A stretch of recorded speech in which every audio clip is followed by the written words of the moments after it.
In this video we are going to be analysing HLBZ. Now this has been a big mover today, down over 22% as we're recording this video.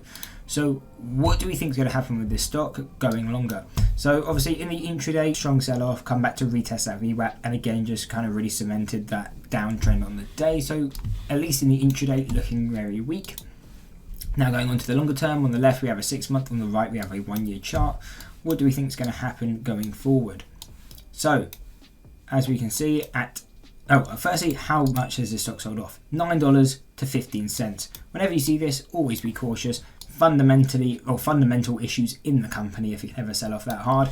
And yes, there may be some people watching, oh, but this is happening, that's happening, this is happening. It's priced in. If you know about it, it's priced in. If it hasn't already spiked off the news, there's a reason for that. It's priced in. So again, it will have to be some news that's unreleased, or again, we just see maybe like a Reddit pump or something like that. Always possible in these kind of small cap kind of stocks. Just keep vigilant and see what's happening. But at 65 cents and $1, these are our two closest deviations. Those are our first deviation of both the 6-month and the 1 year. And this is what I would really be paying attention to, because the first time we hit this, expect a strong pullback. Then even if that could be the reversal back to kind of its all-time low. But if we retest it, we break through, come back to test it as a support and hold, good indication we'll push to that next target, which would be $1. And on these kind of stocks, I mean, these percentage increases are massive. From one deviation to the next is 60% upside. So definitely give them good trading opportunities on these. I mean, as well, you could have 15 cents on the high end as a stop, or 5 cents if you want to keep it a bit more of a good risk to reward. So it can definitely provide some opportunities, but really I would be more patient waiting for it to break to the upside.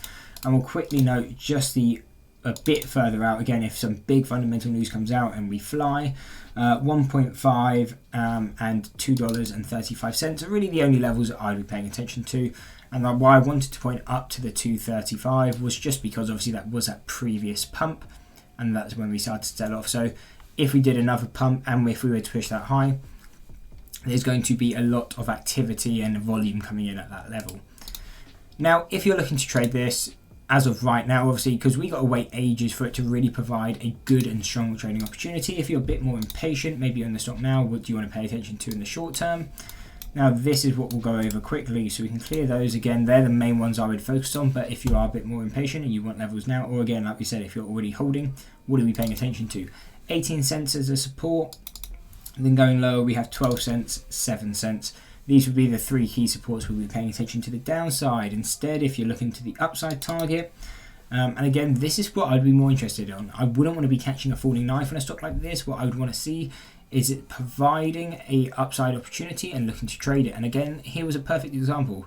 Touched that first deviation, we got that pullback opportunity. Then we came break through, came back. Either you could consider that a retest but not really touched, or this more of a retest. And then you got that, again, directional trade opportunity. And so that's really what I'd be paying attention to on the break of $30. We never got that retest. We kind of just kept spiking through. But if we can break above 30 cents, come back to test it as a support and it holds, good chance that we continue direction to 35.42 cents. Anyway, those are the key levels we're paying attention to. Again, these are the shorter term ones. If you're looking for the higher probability setups, look at the ones we posted before. Anyway, I hope you enjoyed the breakdown. If you did, why not drop a like and subscribe and check out one of these two analysis videos.